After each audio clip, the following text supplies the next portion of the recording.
A very good evening to everyone. So I'm going to be presenting on It's All Static, the Mysterious Snow. So when a patient suddenly comes saying his vision is all blurry and appearing like this, he could possibly be having snow. So what does a patient with visual snow come to us with? So his vision is usually like the television static. They have presence of lot of floaters, very blurry night vision, palinopsia, photophobia, and blue entoptic phenomena. So the main criteria for visual snow is that it's a dynamic, continuous process where there are tiny dots across his entire visual field for more than 3 months.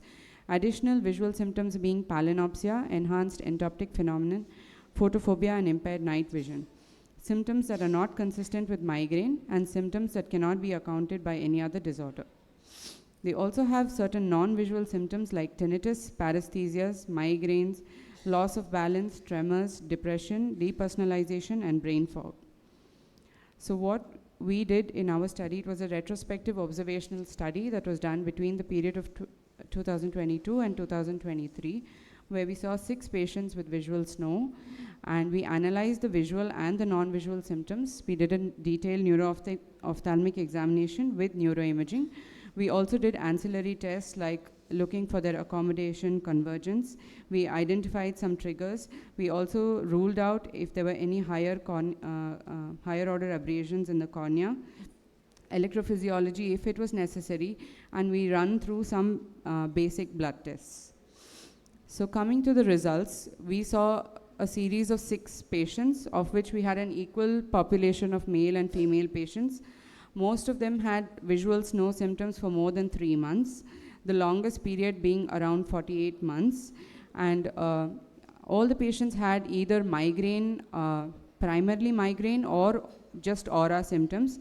All of them experienced tinnitus, and one patient was on psychotropic medications for depression for the past 5 years, and all of them had an excessive screen time of at least more than 6 hours.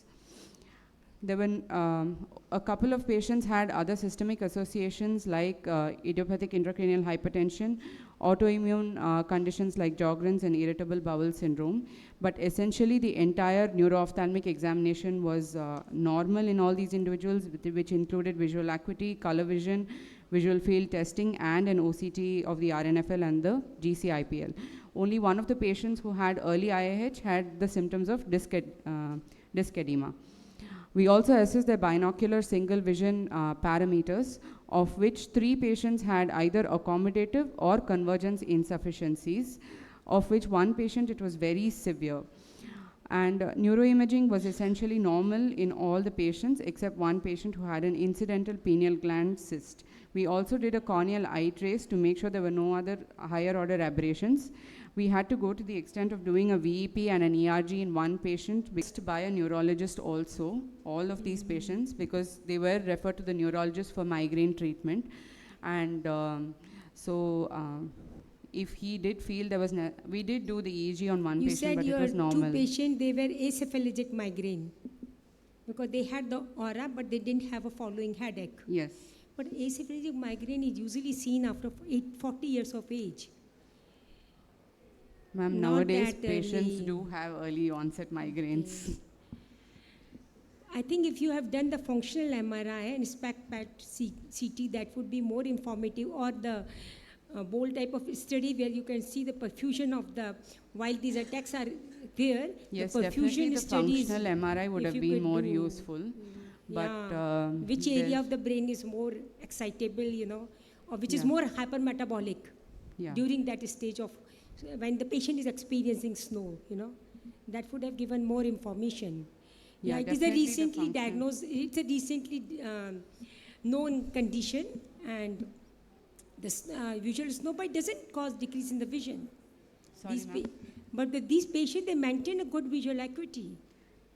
You said one patient was very much scared of losing vision. Scared of losing vision, but she was 6'6" and everything was normal. So might be a psychological factor. Yeah, we had to refer her to the psychiatrist for further evaluation. But also psychiatric medications can worsen snow. Precipitate that. Yeah. Thank you.